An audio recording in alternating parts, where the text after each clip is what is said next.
I speak to you today with feelings of profound sorrow. Throughout her life, Her Majesty the Queen, my beloved mother, was an inspiration, an example to me and to all my family.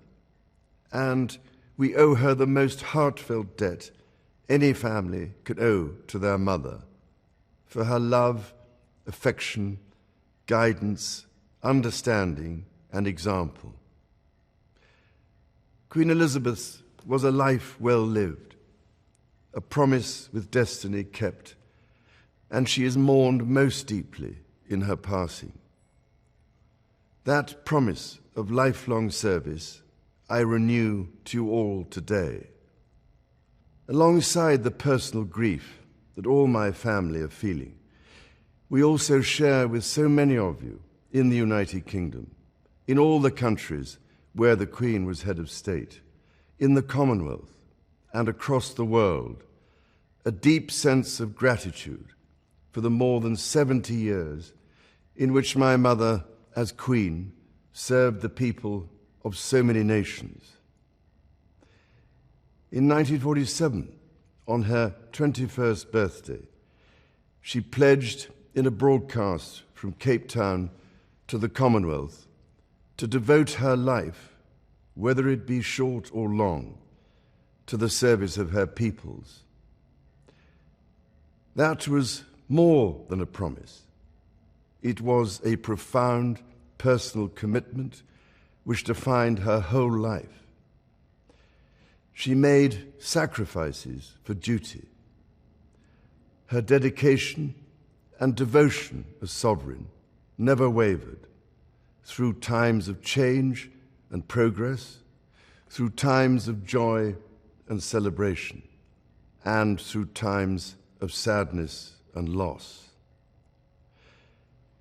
In her life of service, we saw that abiding love of tradition, together with that fearless embrace of progress, which makes us great as nations. The affection, admiration, and respect she inspired became the hallmark of her reign.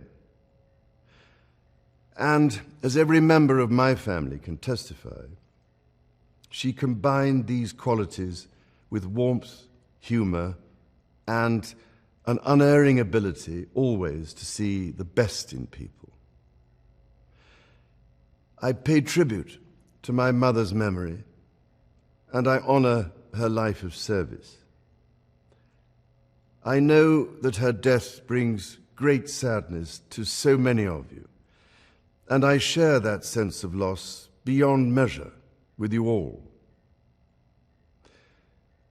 When the Queen came to the throne, Britain and the world were still coping with the privations and aftermath of the Second World War, and still living by the conventions of earlier times. In the course of the last 70 years, we have seen our society become one of many cultures and many faiths.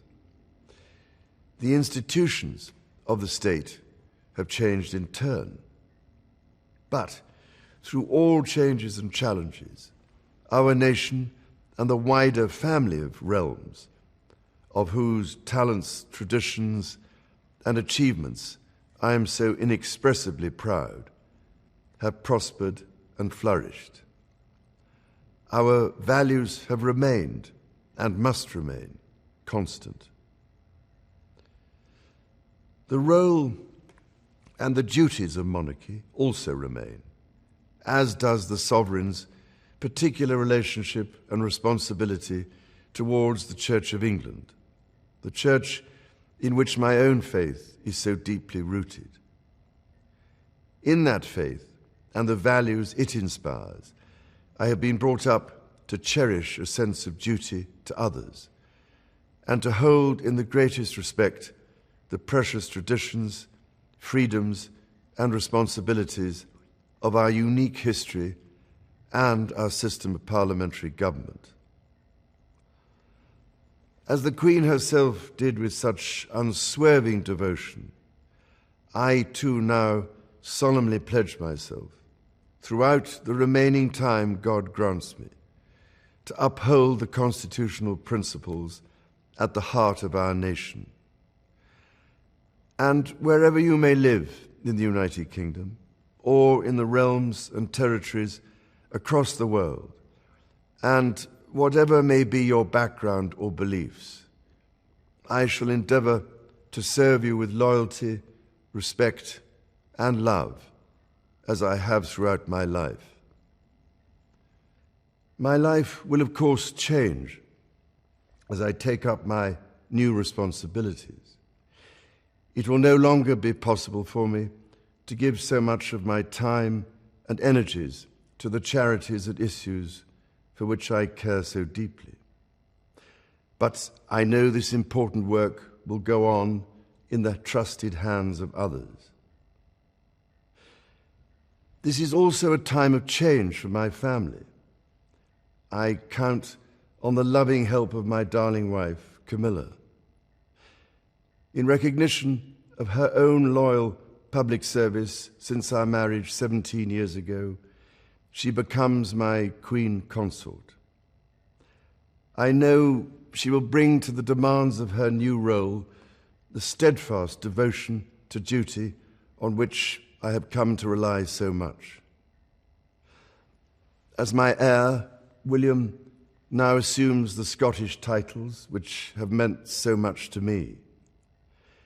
He succeeds me as Duke of Cornwall and takes on the responsibilities for the Duchy of Cornwall, which I have undertaken for more than 5 decades.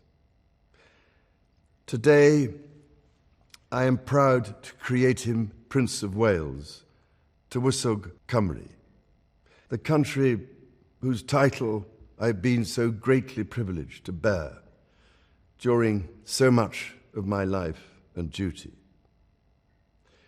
With Catherine beside him, our new Prince and Princess of Wales will, I know, continue to inspire and lead our national conversations, helping to bring the marginal to the centre ground, where vital help can be given. I want also to express my love for Harry and Meghan as they continue to build their lives overseas.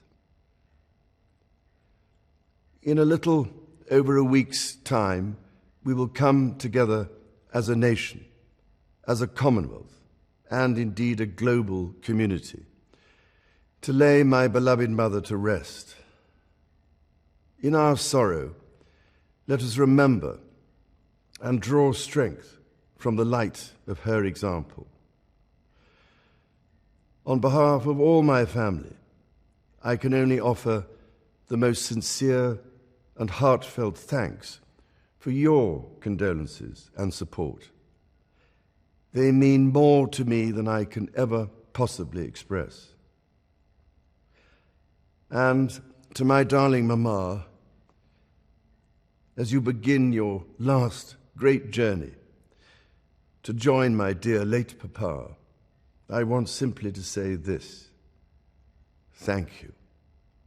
Thank you for your love and devotion to our family and to the family of nations you have served so diligently all these years. May flights of angels sing thee to thy rest.